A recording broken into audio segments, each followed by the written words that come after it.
क्या आप भी अपनी शादी को लेकर परेशान हैं? रिश्ते आते हैं पर बात आगे नहीं बढ़ती। क्या सब कुछ ठीक होते हुए भी शादी नहीं हो पा रही है? तो क्या ये सिर्फ आपकी किस्मत है या कुंडली में कोई छुपा राज? Hello, welcome back to my channel Jyotish Guru 3। और आज इस वीडियो में हम बात करेंगे शादी में देरी होने के ज्योतिषीय कारण। तो वीडियो लास्ट तक ज़रूर देखना, और अगर आप मेरे चैनल में पहली बार आए हैं तो ज्योतिष गुरु 3 को सब्सक्राइब कर लें। वीडियो को अच्छे से समझने के लिए आपके पास आपकी कुंडली खुली होनी चाहिए। स्क्रीन पे एक सैंपल कुंडली दिख रही है। कुंडली में 12 भाव होते हैं जैसे स्क्रीन पे मेंशन है, और 12 भाव सबके कुंडली में फिक्स्ड होंगे।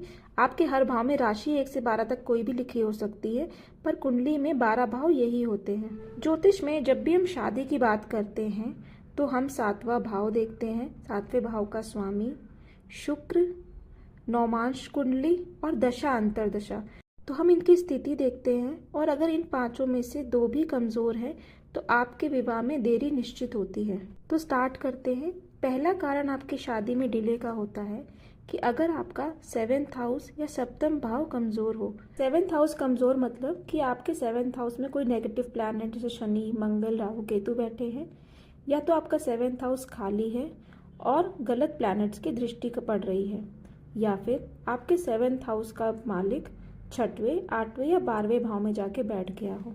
7th हाउस का राशि स्वामी कैसे जानेंगे? उसके लिए आपको 7th हाउस में जो भी राशि लिखी है, जो भी नंबर लिखा है वो देखना पड़ेगा, और हर राशि का राशि स्वामी कौन है वो मैंने आपके लिए स्क्रीन पे मेंशन कर दिया है। तो ये पहला रीज़न होता है कि आपकी शादी में डिले होता है। आपके रिश्ते आते हैं पर टूट जाते हैं, बात पक्की होते होते बिगड़ जाती है। दूसरा कारण आपकी शादी में डिले का होता है शनि का गलत प्लेसमेंट आपकी कुंडली में। मतलब शनि या तो 7वें भाव में बैठ जाए, या फिर शनि 7वें भाव का स्वामी बन जाए, या 7वें भाव पे दृष्टि डाल रहा हो, या फिर शनि शुक्र के साथ बैठा हो। ऐसे में आपकी शादी में देरी होती है। लेकिन शनि के कारण आपकी शादी में देरी भले हो, लेकिन आपकी शादी बहुत अच्छी और स्टेबल रहती है। तीसरा कारण आपकी शादी में डिले होने का होता है शुक्र ग्रह का कमज़ोर होना। शुक्र ग्रह आपके लव लाइफ, मैरिड लाइफ को रिप्रेजेंट करता है। कुंडली में अगर आपके शुक्र नीच के हैं, मतलब कि वो 6 नंबर की राशि में बैठे हैं, अस्त है मतलब सूर्य के बहुत नज़दीक बैठे हैं, या फिर राहु केतु शनि से पीड़ित हो, मतलब राहु केतु शनि के साथ बैठे हो, या फिर इनकी दृष्टि पड़ रही हो, तो भी आपकी शादी में डिले होगा। और ये भी हो सकता है कि आपका लव अफेयर्स रहा हो लेकिन आपकी उससे शादी नहीं हो, आपके रिश्ते चले होंगे लेकिन विवाह नहीं होगा। चौथा रीज़न होता है आपकी शादी में डिले होने का राहु केतु की वजह से। तो अगर राहु केतु 7वें भाव में हो, शुक्र के साथ युति में हो, या फिर काल सर्प योग में हो, तो ये आपकी शादी में डिले, आपके रिलेशन में कन्फ्यूजन या ब्रेकअप जैसी स्थिति लाते हैं।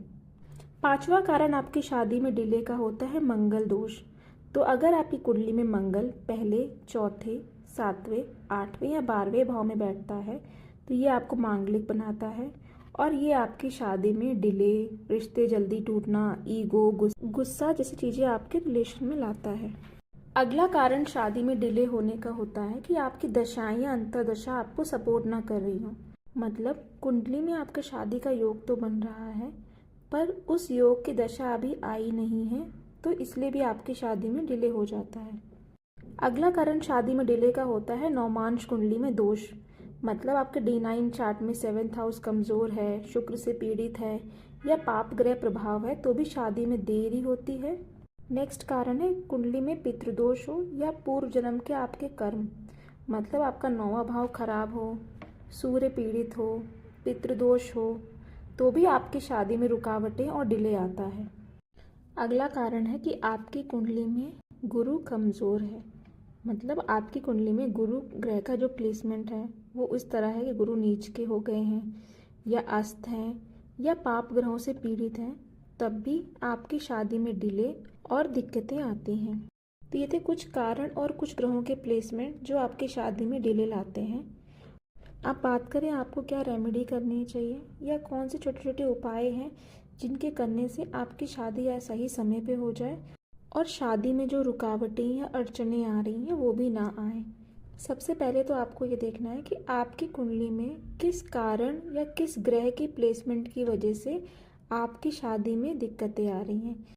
तो आपको उस ग्रह को जानना है और उस ग्रह को मजबूत बनाना है। मतलब आपको उस ग्रह से संबंधित उपाय करने हैं ताकि वो ग्रह आपको पॉजिटिव रिजल्ट दे। इसके लिए आप उस ग्रह के उपाय कर सकते हैं।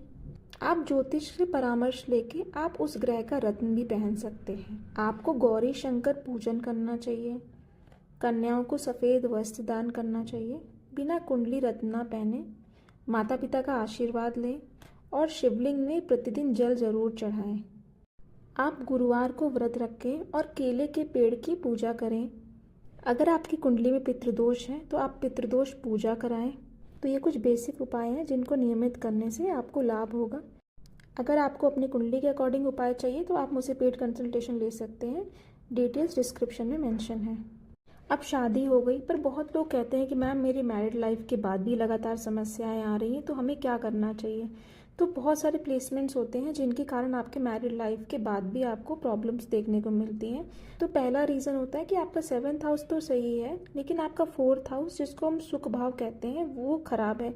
मतलब उसमें आपके सही ग्रह का प्लेसमेंट नहीं है, या गलत ग्रह बैठे हैं, या गलत ग्रह की दृष्टि पड़ रही है, तो आपको सुख शांति नहीं मिलती है। घर में तनाव, बात बात पे झगड़ा होता है। दूसरा रीज़न होता है शनि का विवाह के बाद एक्टिव होना। मतलब आपके विवाह के बाद शनि की दशा या शनि का गोचर हो रहा है, तो ऐसे टाइम पे आपकी जिम्मेदारियां बढ़ जाती हैं, और जिम्मेदारियां बढ़ने से आपको लगेगा कि प्यार ख़त्म हो गया है, कोई मुझे समझ नहीं रहा है, तो ऐसे उतार चढ़ाव आने लगते हैं।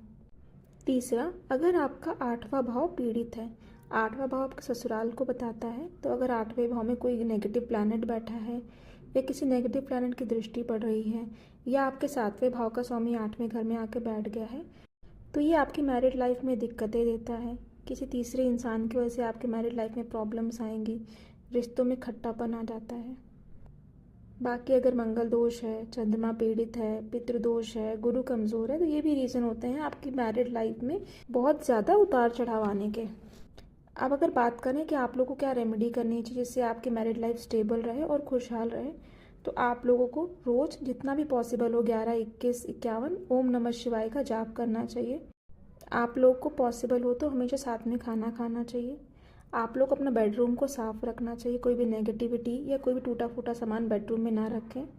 एक दूसरे के साथ प्रॉपर टाइम स्पेंड करें, एक दूसरे की बुराई बाहर ना करें, और किसी थर्ड पर्सन की वजह से आप आपस में कोई मिसअंडरस्टैंडिंग ना क्रिएट करें।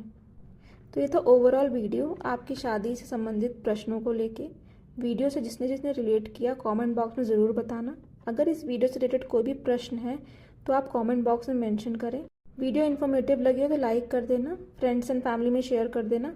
अगर आप मेरे चैनल में पहली बार आए हैं तो ज्योतिष गुरु 3 को सब्सक्राइब कर लें। मिलते हैं नेक्स्ट वीडियो में फिर एक नए टॉपिक के साथ।